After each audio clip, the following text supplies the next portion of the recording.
You guys win the big game. Best team in New England. From there, people think you're about to build 20-year dynasty. Everything happens really fast. So, I get offered a job and probably got about 48 hours or so to figure out, are you in or are you out?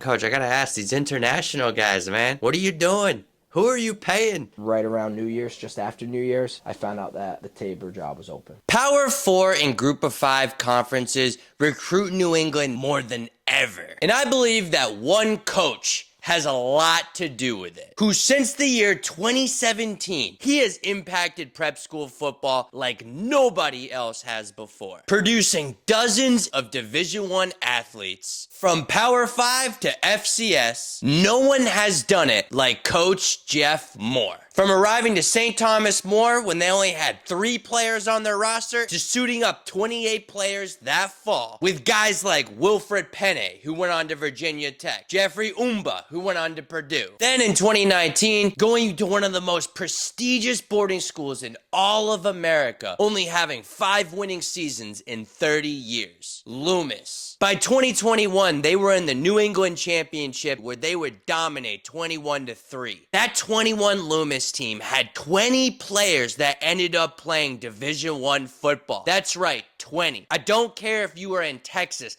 That is beyond impressive. Olas Elenin, Alabama. Jacob and Gerard Smith, who would go on to Kentucky, Dante Reno, South Carolina, and so many more. Everyone thought that Loomis would be challenging Choate for the next 20 years. However, out of nowhere, like an RKO, Moore would resign and take a job at UMass for Don Brown's inaugural staff. Everyone who knows the prep school world knows that it was only a matter of time before he would come back. And in February of 2023, Tabor Academy down in Marion, Massachusetts, made a huge splash by the water by hiring the 30-year-old Jeff Moore, and immediately he made an impact. The Seawolves went from an irrelevant team to winning 7 games last year and making it to the bowl game. And in 2024, their stock is all the way up. How Moore is able to build these New England powerhouses is because he is a recruiting machine. He recruits the most elite talent around the world, literally, to come and play for him. When you've been able to send the dozens of players to Division I schools, these college coaches obviously trust and respect the product he puts on the field. He is one of, if not the most interesting high school coach, definitely in all of New England. Because whether you like him, love him, or hate him, you want to know how he does it. So I had to go hear his story. How did he get his start in football? How did he build St. Thomas More? Why did he leave Loomis? All questions that I want to know the answer to. So I took the trip down to Marion and we made it happen. Hey, YouTube family! Welcome back, or welcome to Recruiting Board. I'm Alex DeGroat, where I cover and promote football around New England. Take this time, like, share, and of course, subscribe to the best family here on YouTube. Especially because I'm only 3,000 subscribers away from passing Boston College. Let's do that. Like the video and comment somebody I should interview next. It helps with the algorithm. Without further ado,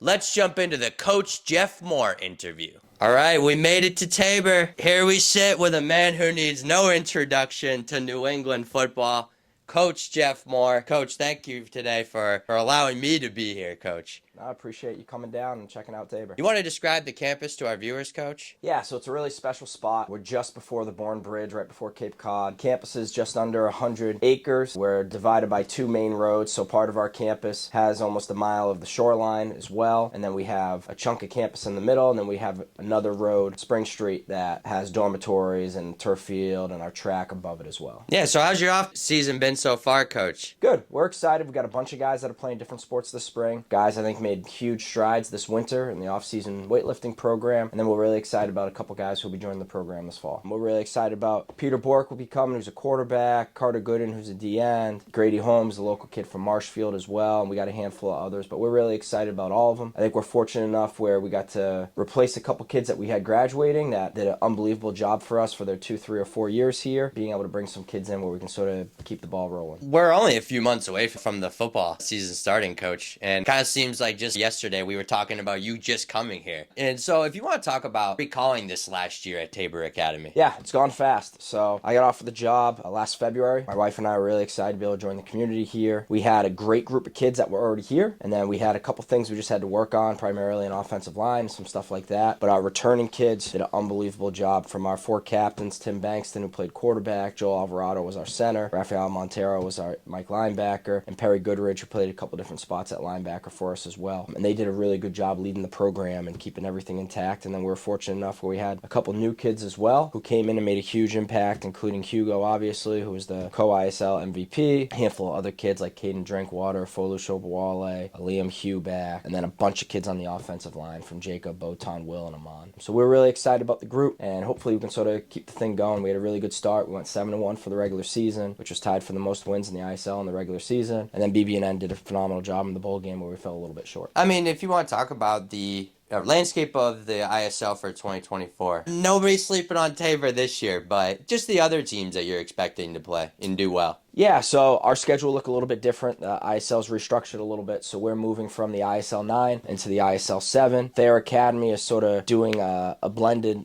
schedule. They'll play half of the schools in the 7, half in the 9. We'll join all the schools in the ISL 7 group. So this year we'll add Milton Academy, who we didn't play last year. We'll play Belmont Hill, who we didn't play. We'll play Governor's Academy, who we didn't play. And then we'll keep playing St. Seb's like we did last year, Lawrence Academy like we did last year. BB&N, who we played in the bowl game, will now have in the regular season. And then we'll still have 2 teams from the other group, so we'll play St. Mark's and Middlesex. So our schedule, about 50% of it will change up, which is really exciting. So really, really good teams across the board that are really well coached. It will be really fun to sort of see how we match up with those schools. A little bit about you, Coach. We start, always from the beginning. So where are you from? I'm from Norton, Mass, so right near Gillette Stadium. So we're about 40 minutes north of Tabor. How did you get into football? Originally growing up, I played soccer, basketball, and baseball. And then after right around 8 to 9 years old, a bunch of my buddies who were playing those 3 sports with me were all playing football. So it sort of just steamrolled into, it's just the kids you hang out with, and you're trying to hang out with them as much as you can. So I started playing football probably about the 3rd year into Pop Warner, so I missed the 2 earliest years you could play, and then just have stuck with it ever since. And then you played at Norton High? Yep.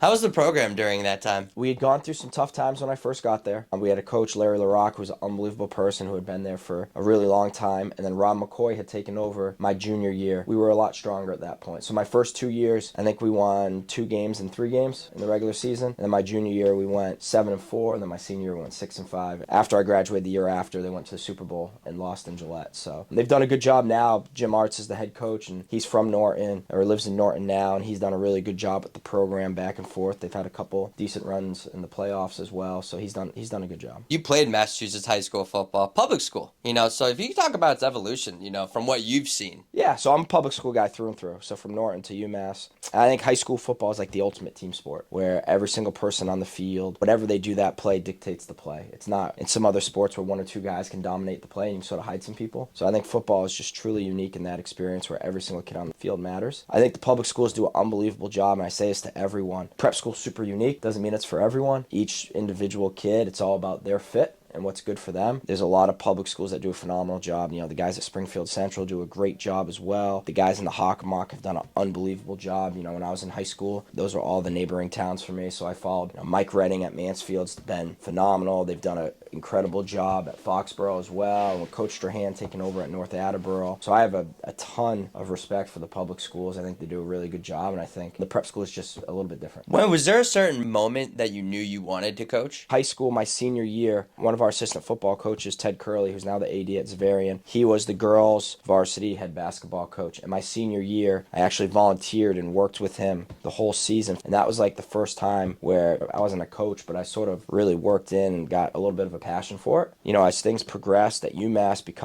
when I became a student assistant, I think at that point was where the dots were starting to connect. And it was something where I knew that this was what I wanted to move forward with if I had the opportunity. You started your career at UMass. Right, so talk about joining the team. How did that process go about? I was a walk-on, so the way it was then, probably like the 7th day or so I was on campus. They do walk-on tryouts, and we probably had about 40 to 45 kids show up for that. At that tryout, I think they called back somewhere between like 5 to 9 guys. So I was fortunate enough to be able to join the team. The transition was probably a little bit harder than normal just because you miss all preseason that first year. My freshman year was Coach Brown, and then Coach Morris was there for my 3 years. And then I did that for a few years. I sort of knew where I was. I was the 3rd or 4th string punter at UMass. Kevin Morris was the head coach. He was a great guy, and he gave me the opportunity to be a student assistant. I worked with him and the quarterbacks. Yeah, if you want to talk about what it was like playing for Coach Brown at that time. Yeah, he hasn't changed much.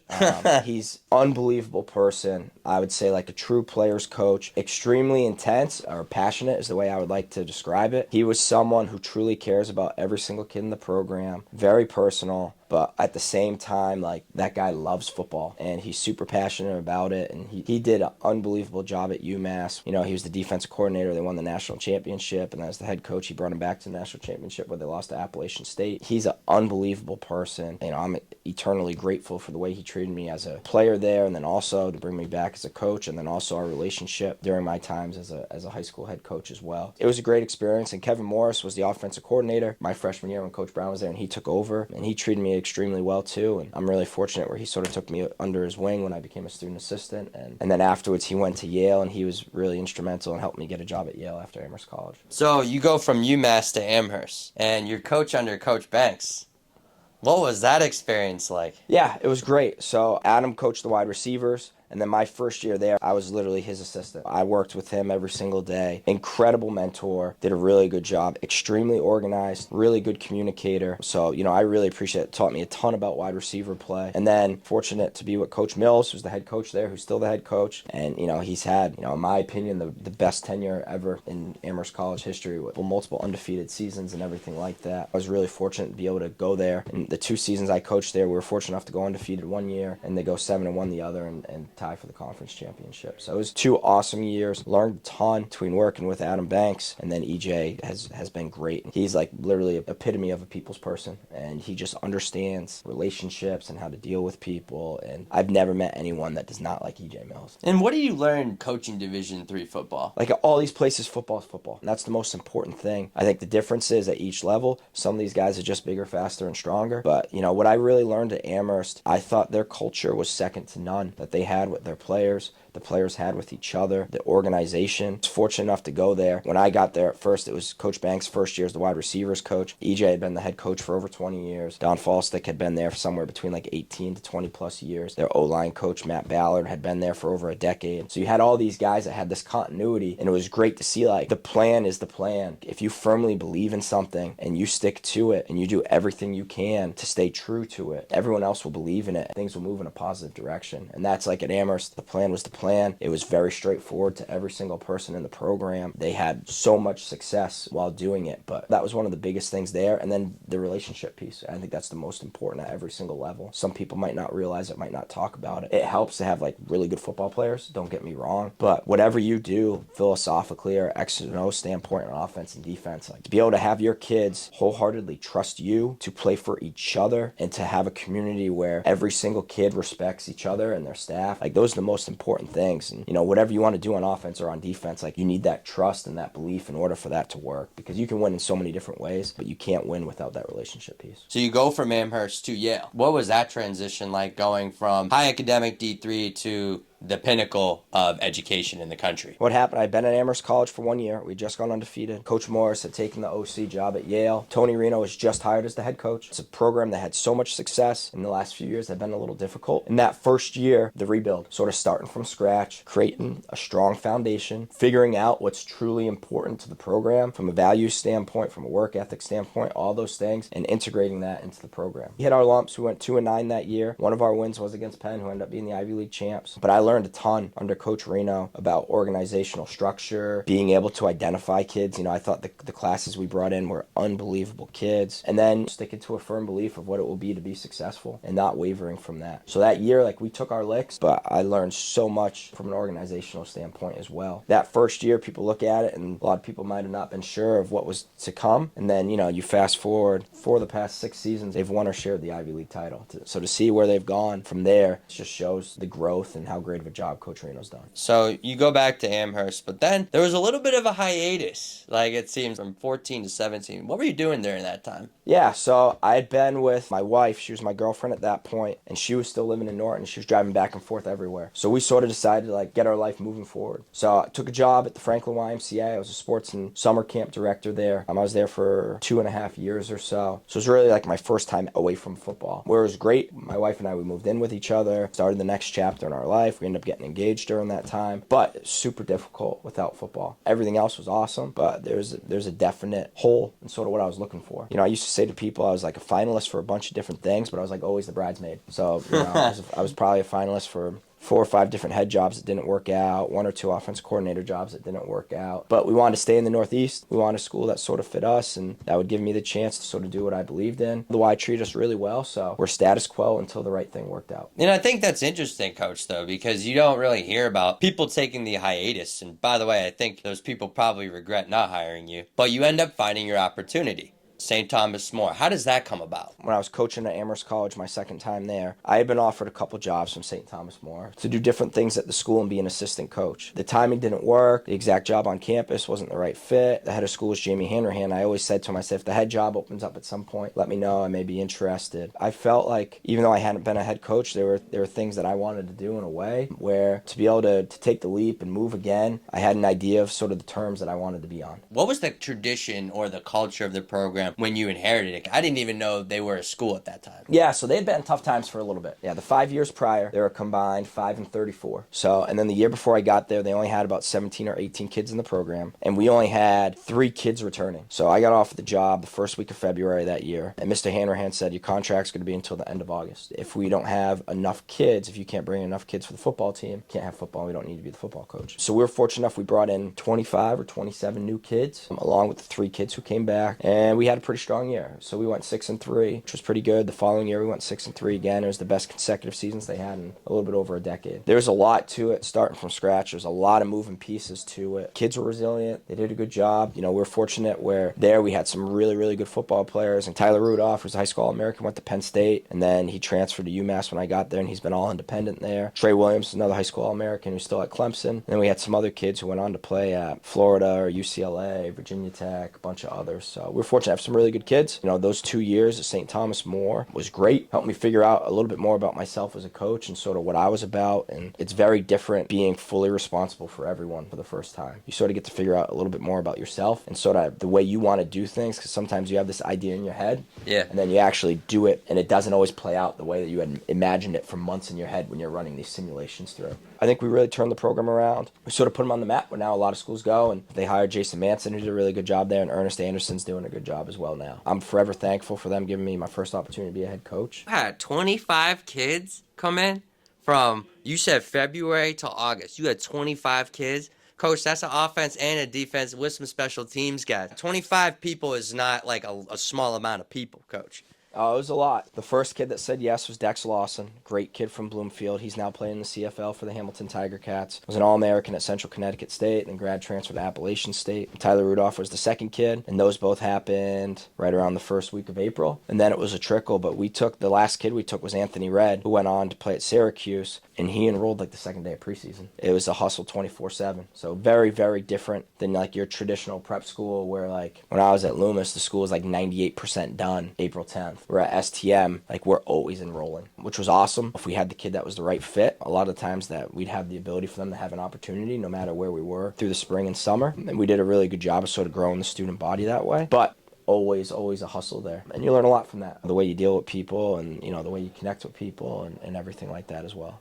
And a player that didn't mention earlier, but I want to ask about him because it goes into a question I have, was Jeffrey Umba. Is that how you say his name? Yeah, Jeffrey Umba, yeah. So, Coach, how'd you get him? He was from dang France. Yeah, so him and Wilfred Penny. So Jeffrey is now at Purdue. Wilfred Penny is now at Virginia Tech. They're both from France. They were both supposed to go to St. Francis in Maryland with Coach Poggi, and they got there. St. Francis couldn't get them the visas they needed to stay in the U.S. We were playing them that year, and one of their coaches had reached out and was like, hey, does your school do international visas, this and that? They joined like week 3 of the season, and they end up coming over. Both really good kids. Both still need a lot of work in speaking English, at least from like a academic structure standpoint, but made humongous strides during their time at STM.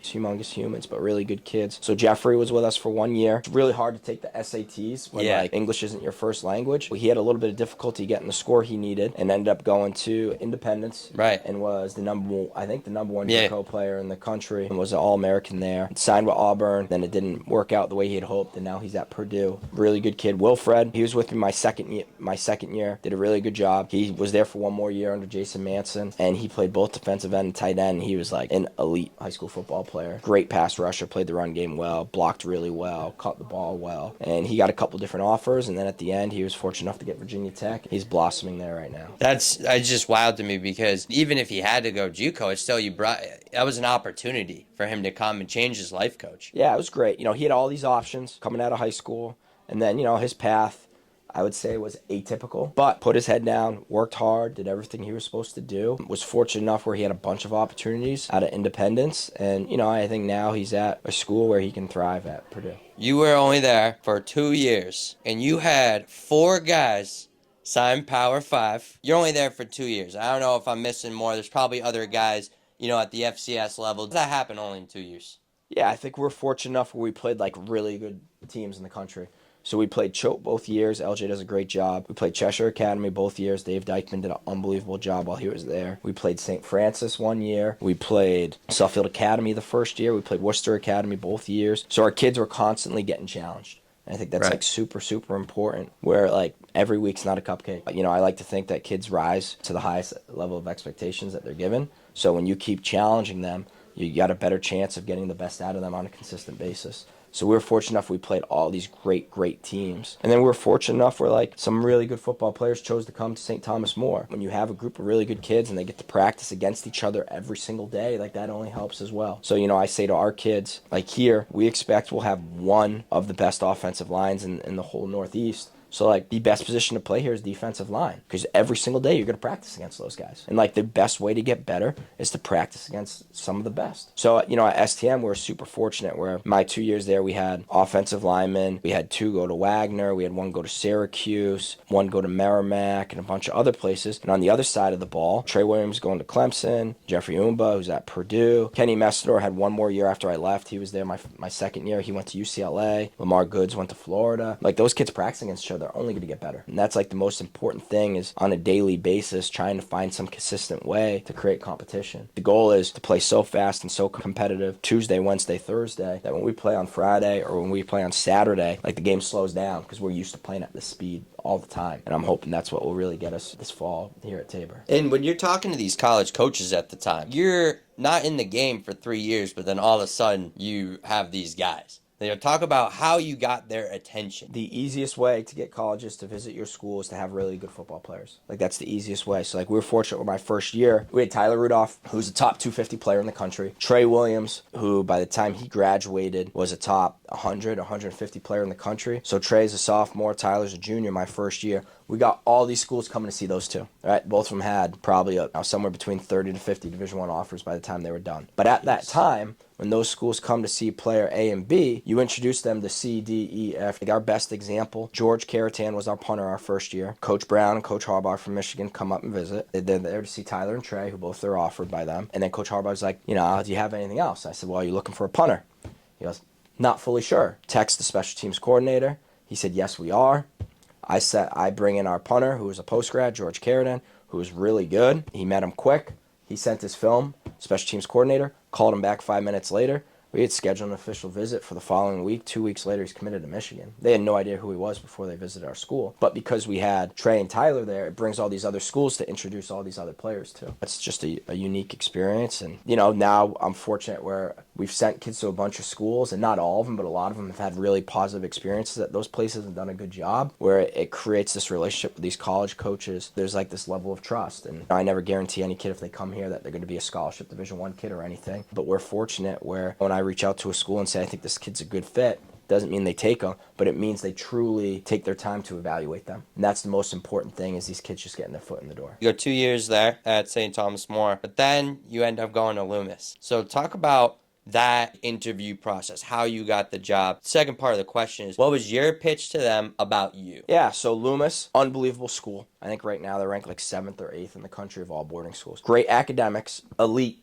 at almost every sport there, but football at that time. Their program, the 30 years prior, only had 4 or 5 winning seasons. That was it. Chuck Reed was there for 6 to 8 years, had 2 or 3 winning seasons, and they were consistently between like 3 and 5 and 6 and 2 or 6 and 3. But it like created some stability, and then they had a couple down years, and then the job opened up. So I had applied the first week of December and didn't hear anything for all of December. Didn't hear anything for all of January. So at that point, I was like, I'm probably not going to go to Loomis. I'm probably not going to be considered. And then first or second week in February, I get an email from them asking to talk on the phone. Talk to them a day or two later, and I end up going to campus. And I think the most important thing I wanted to get across was we had just done something super similar at St. Thomas More, which in my opinion was even harder to get kids to go to, just because of the prestige of the school, where the program was. Like Loomis still had a bunch of kids coming back. It wasn't like there was only 3 kids there. It's not broken. Like this can be done. It's just going to take some sweat equity. Not the same thing, but very similar experience we just did. And we put ourselves, from a school that at St. Thomas More, from a football perspective, not many people knew about, to being on one of the top spots in New England for colleges to come see kids. So, I was like, this can be done here. It won't be done overnight, but it can be done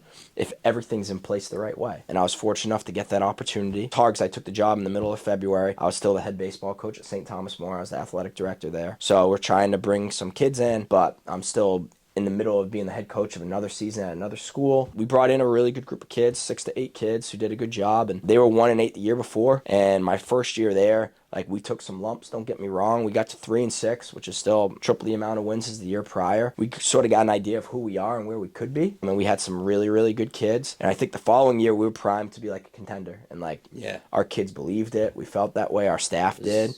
And then it was COVID. I don't know if we would have been good as the 21 team, but I think we would have surprised everyone. And I'm not saying we would have went undefeated or not, but I think the jump from the 19 team to the 20 team was huge. So I think our first few games, everyone would have been on their heels just because of where I thought we were going from that. Our offensive line would have been really, really good. We had a post-grad, Pat Evans, who ended up going to Merrimack. The other 4 kids, or at least 3 of them, were all on the 21 team the year after. So Olaus Allen, who's at Alabama, Brady Wayburn, who's at UConn, Alessandro Lorenzetti, who's at Michigan, and Thad Crump was there, who just signed with Rhode Island this year. Those guys were there, and it was a really, really good group. Just a younger version of the 21 team, and we had a couple of important pieces that joined 21, but the COVID year, I think, was the year we would have shocked a lot of people. I'm not saying we would have won the whole thing, but I think that's where the switch would have been hit. So, it was unfortunate because we had kids like Winston Ware and Nate Marty, Cam Watkins-Hunter, and a bunch of other kids who had put in so much work, and their senior year sort of got stolen. Everyone was in the same boat. It wasn't like Loomis was the lone man out. But our kids worked really hard. I thought we made huge strides that winter and spring from a development standpoint, physically and athletically, and those kids really put their head down and learned to work during COVID because there wasn't much else to do. We were masked all the time. And then that was the only year out of season coaching was looked at a little bit different during COVID. Yeah. So you could do some more stuff. And then also, always in the Founders League, you could work with 3 or 4 kids at a time all year. You can't coach 11 on 11, but I could take Olaus, Brady, and Alessandro and do O-line development stuff with just the 3 of them as much as I wanted. Couldn't have 10 at a time, but we could work for a half hour, come back 2 days later, work for another half hour. There was just so much more time because they're all in masks and we're doing all that stuff, and we were social distance and everything, but we got a lot of true developmental time. I think that really paid off. 3 wins in 2 years before you got there. Yeah. So talk about the build. What were the first few bricks you laid while you were there? Yeah, I think the most important anywhere is you try to get be as best as you can on the line of scrimmage. And we were put in a time where I got hired really late, and then we got in a point where the school was full. So we were in an 8 post-grad league my first year. We only had 4 on the team. So, slight disadvantage, but you don't complain every single day. You just put your head down and work. And we had brought in 3 really, really good D linemen who 2 of them had to play in the offensive line. And then we were just really small up front on offense. And that was probably our difficulty that year of getting to the next level. But, we played in a 3 down. Nate Marty was our nose. He went to Princeton, and now he's at Arkansas State and has done a really good job there. Joe Garbowski went to Cornell. And then Parashan was our other D-end who went to Arizona, led the team in sacks. And then he transferred. He just graduated from LSU, but he has one more year there. So, like, our D-line was, like, really, really strong. And then on offense, we just, two of our D-linemen never played O-line before, had to play in the offensive line. And then we were just small. Like, one of the 2 or 3 smallest offensive lines in the Founders League. So then when you play Choate, and you have to play Deerfield, and you have to play Suffield, who have, like, this great tradition, they've been playing really, really well. We just weren't there yet physically. We held in a bunch of games, a couple games, we got whooped. But, like, the fight never stopped. For us, it's like, and after that season, it was like priority 1, we have to fix the offensive line. And that was something where, in that year, we had brought in Olaus, we had brought in Alessandro, we had brought in Brady Wayburn, and we had felt like we were really in that spot where we could get moving forward. Before we talk about 21, I want to say on camera, you changed the game in 21 in terms of prep school football. I don't care what anyone else says, because that 21 Loomis team, how many guys on that team? That 21 team, if you want to talk about recruiting those guys, when you knew they were going to be that team. Yeah, we had a really special group. So out of our 22 starters, 20 of them went on to play Division I football, and the other 2 both went on to play college lacrosse. So Nate Cobry, who's probably one of the top attackmen in New England, he's a senior at Loomis right now. He's going to go play at Harvard. And then Sam Wade, who's one of the toughest kids I've ever coached, he plays lacrosse at St. Lawrence. And then, like, our 6th offensive lineman, Anthony Indica, he's going to play at Dartmouth. So we had... Oh, come on. And then, like, Chandler Coe was one of our tight ends. We had offered him at UMass, but he's playing baseball at Texas Tech. So we had 21 guys on that team that had Division I offers, and a couple of them chose other paths. Really, really special group. Super, super dynamic. We had 4 guys who were Under Armour All-Americans. Another guy was an Adidas freshman All-American at one point. So we had 5 kids who have been named to All-American teams during their tenure. But, like, really, really good group. I'll say this to anyone. That group loved football.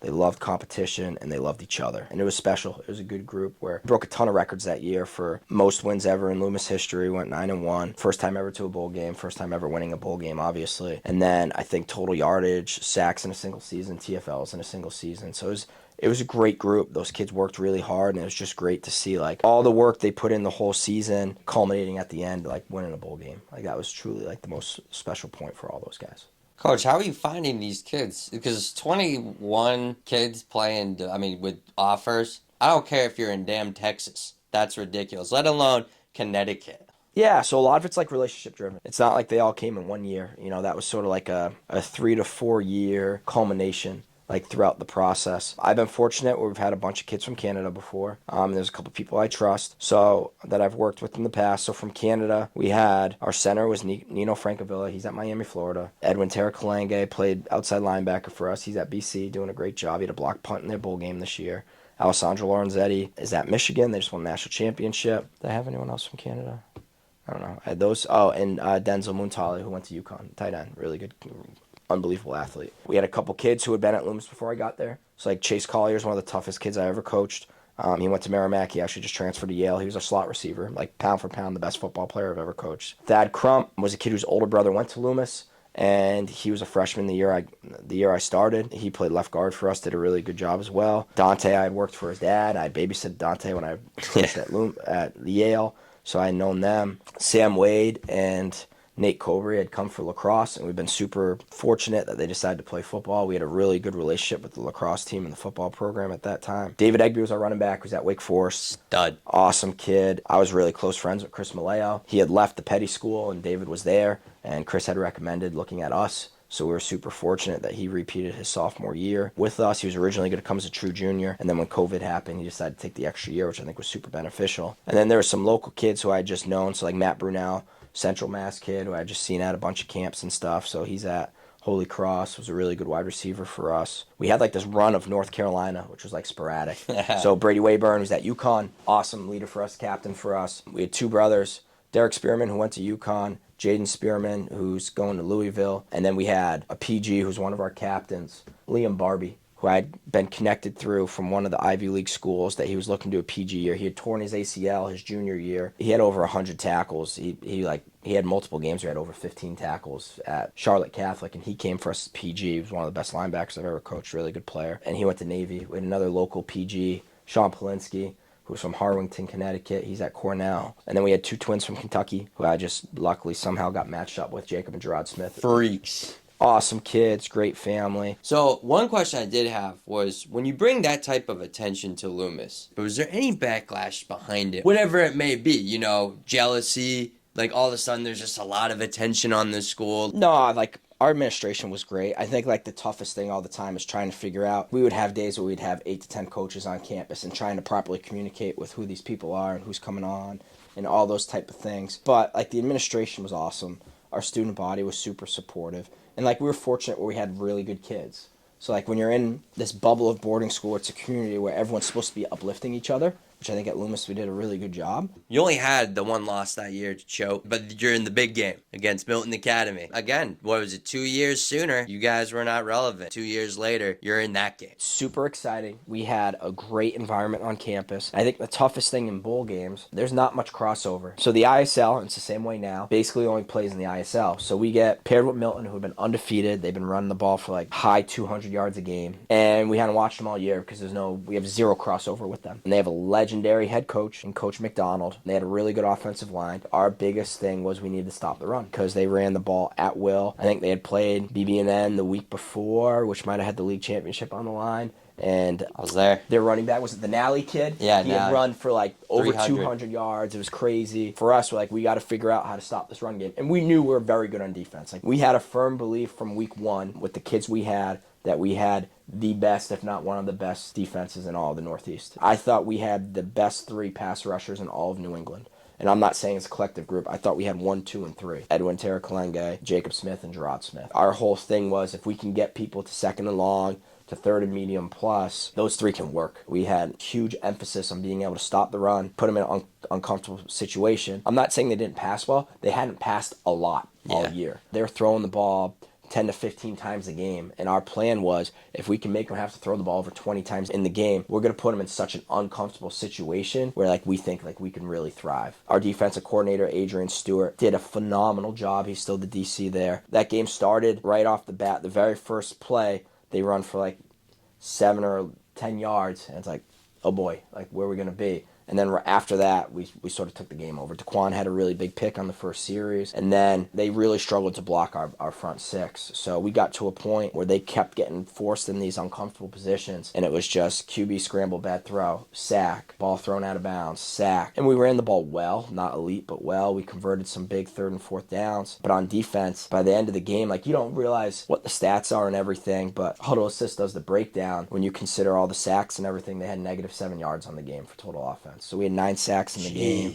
They had scored 3 points because right before half, we had fumbled the ball. They got the ball like on our 9 or 10. There's like 30 or 45 seconds left in the half. They ended up kicking a field goal from like the 14. Like they still had a couple negative plays, and then they had to kick. The most dominant defensive outing like I've ever been a part of. All 11 guys being on the same page 24/7. And that's sort of how we felt we were on defense. So it was a really, really good group. And, that game, even though we didn't win by 50, I think it was 20-3 or 21-3. Like, we dominated that game from start to finish. Put them in a spot where we kept them on their heels and never sort of took the foot off the gas. So it was a great year and, like, an unbelievable way to culminate the season. And what was it like around the school? You guys, 3 years prior, they were horrible. In 2018, they were bad. And, around the school, there was no football culture to where you are now the premier team in New England. I think we had a super supportive community. I think it's just great to see the kids work so hard. And, I think it's really, really tough to have to do the small thing right every single day and to take so long to see it pay off. And it was great for those kids, but our administration was super supportive. I think Loomis, what's super special about them, they're good at almost everything. So I was there for 3 years. We won the large school hockey championship for boys hockey.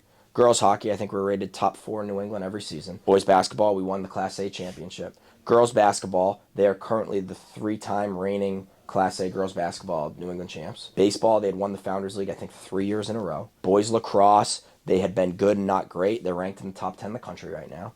Girls lacrosse, arguably the best lacrosse defense player ever. Emma Trenchard is from there, and they had won Founders League lacrosse, like some crazy stat, like 11 of 12 years in a row or something. So they've been good in everything. And what's great is you just see students uplifting each other and supporting each other throughout all those times. So it's not like, hey, Loomis became this football school. It's like, no, Loomis had super smart kids who were great people, and they've had all this athletic success, and then football finally got its chance. That's how I see it. And they've done so great supporting every single sport there. Sometimes everything's set in place and there's just got to be 2 to 3 small tweaks for it to really get running.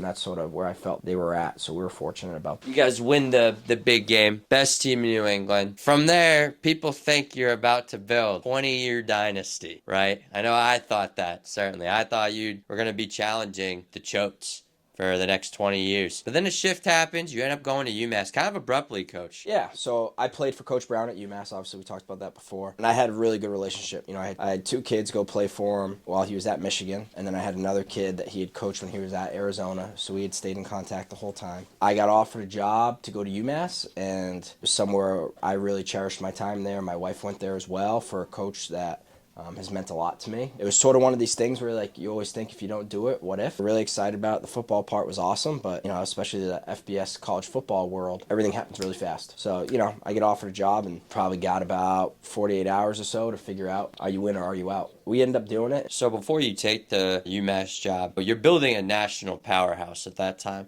Talk about weighing the pros and cons, because I think a lot of people might have said that you were crazy for leaving. Talk about those 48 hours where you're weighing the decision. The tougher part isn't the school, but it's the kids, right? It's the relationships you have with all those kids are the most important thing. As whether it was Dante or Chase or the Smith twins and all those guys, like, most difficult piece is you're doing this grind together, and it's the relationship you built with them and the trust. So it's really hard when you have all these kids make this sacrifice to take this opportunity to come to Loomis, and then, you know, for a ton of kids you get to see it all the way through, but then whenever you leave there's going to be a group of kids that you never got to get to the finish line with. And I think that's probably the toughest thing. Really fortunate where all those kids ended up having great careers, finishing their high school football career. There was the year after that. It was great to see Loomis win a bowl game the following year and everything, and Adam's done a really good job with those guys. The relationships we built with our family, with the faculty at Loomis and the staff, and then just the relationship with the kids and the student body. It was quick, but the one thing that I can always say, I truly understand, like, what's the best fit for me. You know, there's no ifs or buts or what would have happened. Like, I know, like, this is where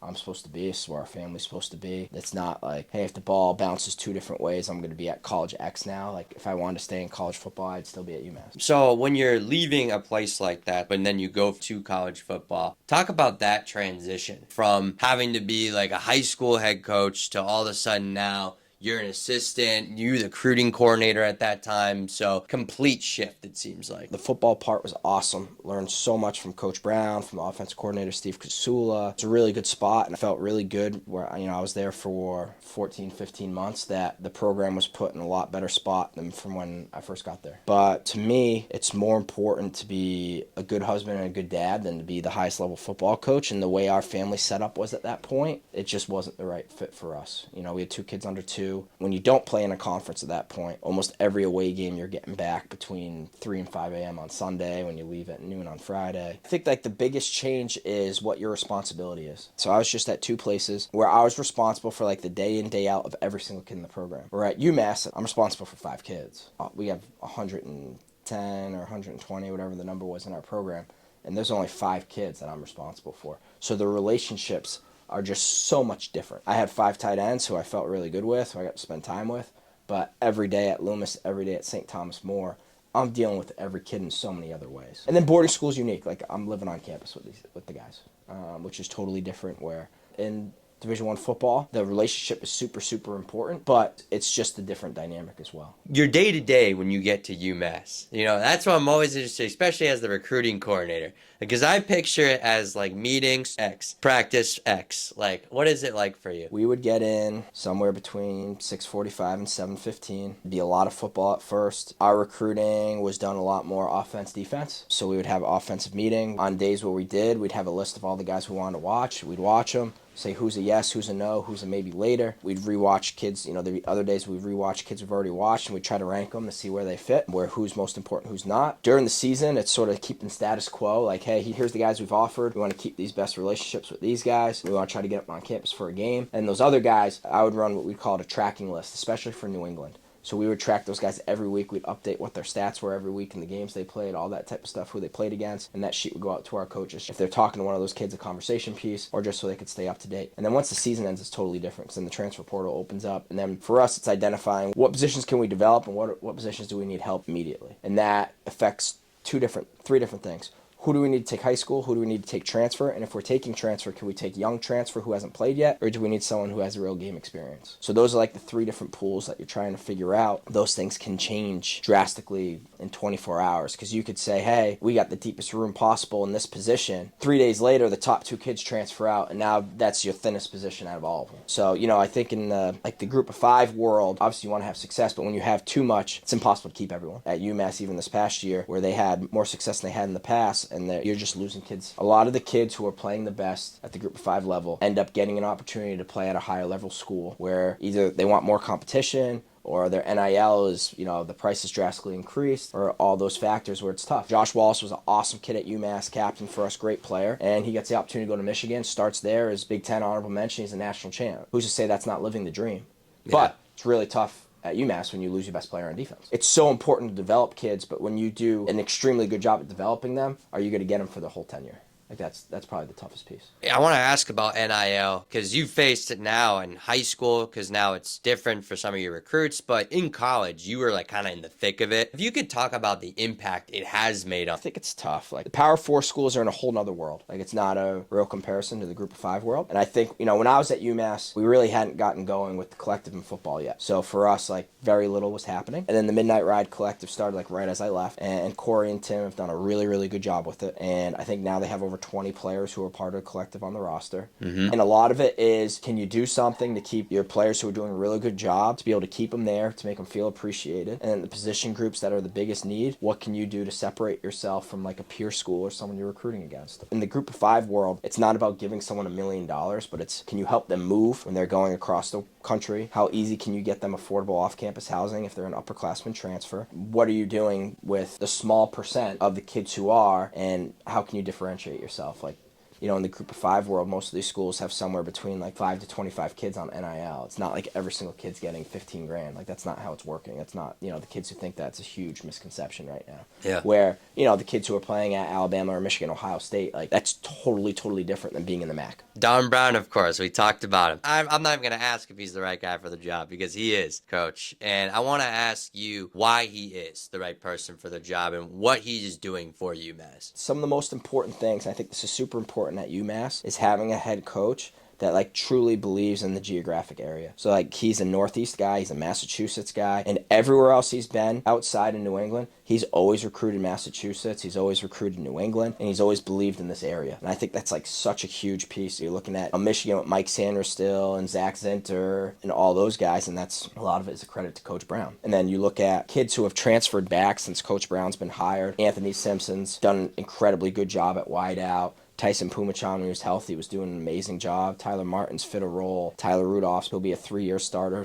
for this fall. And it's all these kids from New England who have had some type of relationship with him in the past, known who he is. And a lot of kids, especially on defense, want to go play for him because he's one of the best defensive minds in college football the past 15 to 20 years. Them getting into a conference was big. Do you want to comment on that? Because I think that was huge, especially, you mentioned it earlier, just being in an independent conference, you're traveling. Those away games are tough, Coach. So the toughest thing is independent. Like, if you're in a conference, you start to play people over time. Yes, head coaches change, but there's a lot of consistency in game planning from year to year for expectations, things like that, where when you're not in a conference, you might have 7 to 9 new opponents every single year, and it's trying to figure out what do they do, who are they about, all these different types of things, and it's a little more strenuous. The travel is a little more difficult when you're not in a conference, and then also for the players to be able to play for something. Conference championship, I think, is humongous in that standpoint too. And then I just think being in a conference, whatever conference it is, I know they're going to the MAC, which I think is great, to be able to have real consistency and consistent goals for their program only benefits them. So now we transition to Tabor. Tabor, again, a program, you only inherit programs that need work, it seems like, Coach, because Tabor, before you had gotten here, they weren't relevant, let's be honest. How did you hear about this job? When I was at UMass, I had east of Worcester for Massachusetts, Rhode Island, and I had Connecticut. So I had visited here the spring prior when I was at UMass on the road recruiting. So that was the first time I'd ever been on campus. I just went and checked the place out. Obviously great campus, really nice kids. A couple of the kids had come up in the winter for spring ball. Never run through my mind like coming to coach here or anything, but it was a unique place. And then they had a head coaching change right before the season started. And then when our season ended and we got into December, I talked to my wife and we were potentially looking at some other things. And I was looking at a couple other prep school jobs that were open. And then right around New Year's, just after New Year's, I found out out that the Tabor job was open. And at that point, I had reached out, did a Zoom with some administration, talked back and forth a couple times, and had the ability to come down here and interview in January and met the kids. The enthusiasm they had for football here was great. I think it's really tough sometimes where you're at a place where you haven't had the success you'd hope for. Nothing was changed by the record they had. When I looked at here, I thought for Tabor, similar to Loomis, there's so many pieces in place where they could be successful, and that it wasn't broken. We just needed to make some slight adjustments, and here the offensive line was the most critical one. And I was fortunate enough to get the opportunity to come here, and our whole family moved down. It's been absolutely awesome, and fortunate to sort of have a really good start, and we're excited to see how this will play over into year 2. We thought Jeff Moore needed a little bit more time to do damage in the ISL, but you didn't. But when did you know year 1 was going to be good? We were in our coaches' meetings in August. I said to our staff, I was like, we have the opportunity to be one of the best in the league, and we have the opportunity to be around 500. So we had super, super talented kids, but we were probably one of the youngest teams in the league. We started on offensive alone. We started 3 freshmen and 2 sophomores. So it's just being able to figure out, are these kids mature enough to handle it? Are they physically ready to handle it? And our kids rose to the occasion. They stepped up to the challenges that we had in practice and everything. And we had a really good shot. It's a super, super competitive league, really well coached. There's a lot of tradition in this league. And Tabor joined in 2017 and hadn't had a winning season since joining the ISL, and we've been bumped around here and there. Like I said before, we had some kids who were already here who were just resilient, tough, gritty kids. And those are the kids that win you games. So, we did have a handful of kids who came in and made immediate impacts, which was great. But we had this huge chunk of kids here who were just grinders. It wasn't this perfect fairy tale ending where we went 9-0 and got this huge trophy at the end. But I think we were put in a spot where everyone respects us. And they understand that when they play us, it's going to be a really tough football game. They know we play hard. And I think those are the most important things. And I think, from a cultural standpoint, we're pretty close to where we want to be, where pieces are moving in the right direction. And then I say this everywhere I've been, the most important thing is we have kids who love football. You don't have to be the best kid, but kids who love football always find a way at the end of the day. When they're sore but not hurt, when they're tired but not exhausted, the kids who love football dig their heels in the ground and find a way to get out. And those are the kids that we want to coach. Those are the kids we want to be around. So, that's what we really harp upon. I say to all of our kids, we want you to reach your fullest potential. And that's in the classroom, that's in the community, and that's on the football field. You get Folu to come in, you get Hugo to come from Canada. Who's the other international? Yeah, so timeline, right? First person that comes, Liam Huback, who's a Massachusetts kid, really good tight end for us, done a really good job. The second and third, I forget the order. I think the second one was Folu, and the third one was Botan. Mm-hmm. So really good group, super excited about it. And then fourth one was Caden. Who's made an immediate impact as well. I think he's one of the best wide receivers in all of New England. And then from there, the next 2 were Jacob Burns and Amon, 2 really, really good offensive linemen. Then Will Smith, who's our right guard, moving to center. Super, super smart. And then the last one was Hugo. Great player, and I know he gets all the accolades because of his rushing yards and stuff. But, the guys up front are a big piece of that, too. He rushed for over 400 yards against Brooks, which at that point was the 4th most yards in a Massachusetts high school football game. He led, I'm pretty sure, all of New England in rushing yards per game and in rushing touchdowns. And then he was the New England Class B Player of the Year. He was the ISL co-MVP. So, he's done a lot of really good things. Those were the newer kids that came in. But like I said before, between the 4 captains, Tim, Joel, Raph, and Perry, and then some other senior leadership from Julian Grant. Eric Demmer stepped up on the offensive line really well as well. Those guys made a big impact for us. And then we're excited for the guys that have come back. Vontae Godin Rodriguez is a very good linebacker who got hurt midway through the season, but we think he'll have a huge impact this year. Demir Pfeiffer's lightning in a bottle at slot receiver, who's a kid who was already here, an elite lacrosse player, but he's one of the most electric guys in our offense. We got a lot of good things going, and we're excited about it. It'll be fun to sort of see how this plays out in the fall. Coach, I got to ask, these international guys, man, what are you doing? Who are you paying? Who do you know? A lot of it is just based on relationships. So I've been fortunate enough where I've worked with a program, Gridiron Imports, that deals with a lot of kids from Africa and Europe. And we've had a handful of them wherever. From Olaus Alanin from Loomis, who's a high school All-American, went to Alabama. Anthony Indica went to Dartmouth from Loomis from Nigeria. Botan is from Hungary. So we've had some really good kids from them. And then there's 2 people in Canada that I have really good relationships with too, where we trust each other. And through those guys, whether it's Kenny Messidor, who went to UCLA, Nate Marty, who went to Princeton, Edwin Terrakalenge, who went to BC, and then through them was Hugo, Jacob, Will Smith. A lot of it is trust. Same way when you're coaching.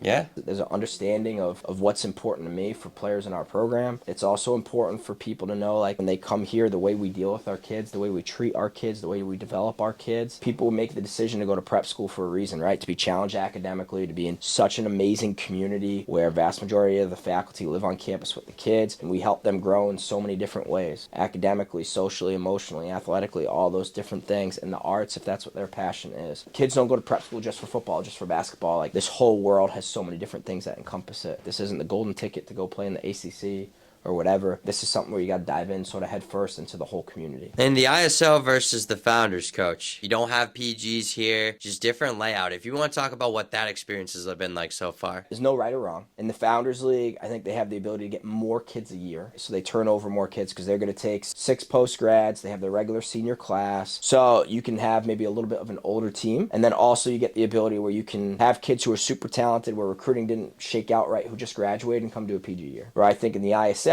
the pros are, we just have more continuity. So every kid's in our program for at least 2 years. So like when I was at Loomis, we're turning over at least 50% of our starters every single year.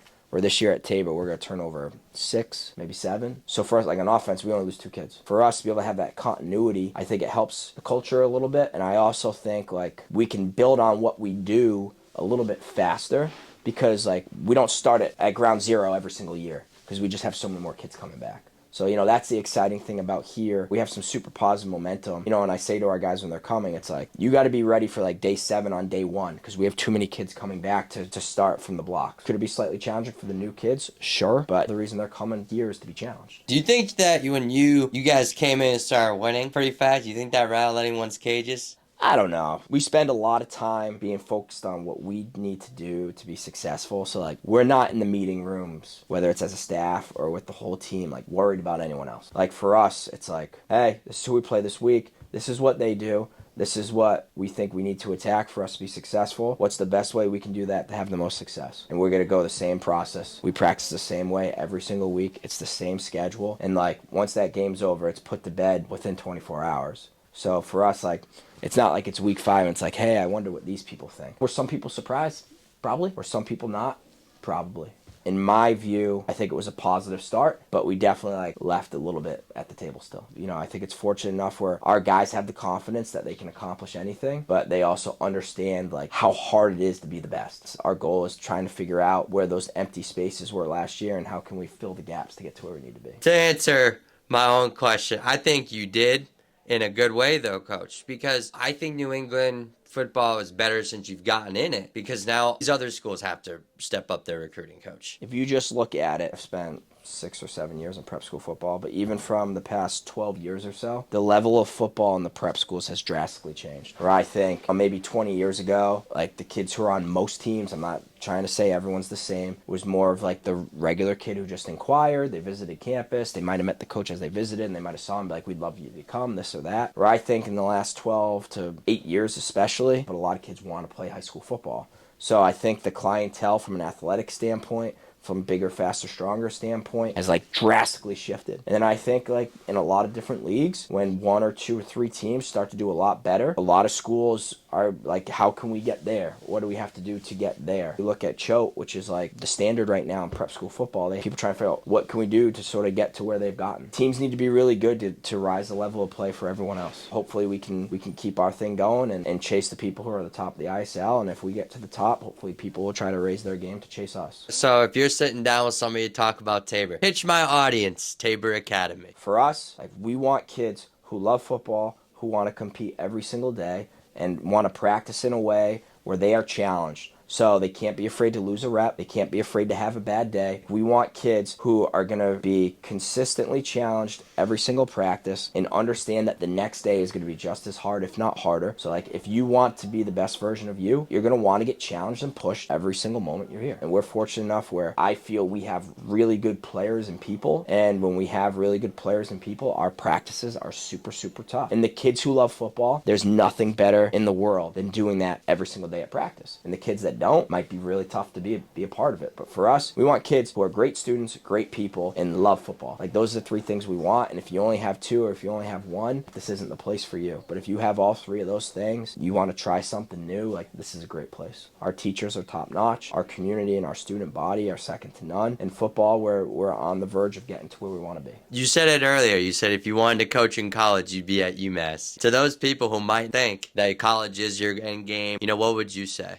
We'll see you in 4 years still at Tabor. So, we really like it here. They treat us really well. Our goal is for our two girls to end up going to Tabor. So, they're super young. Can't say that will definitely happen, but for us, this is where we want to be. All our young guys here, I'll see them all the way through, and that's really important, and I feel super, super confident that this is where we're supposed to be for a long time. If you want to shout out your friends and family and the coaches that have influenced you over the years, Coach. So we're fortunate here, this past season, we had a great coaching staff. On offense, Matt Moore was the interim head coach the season before me. He did a phenomenal job of keeping all the boys together, and their outlook and enthusiasm was second to none.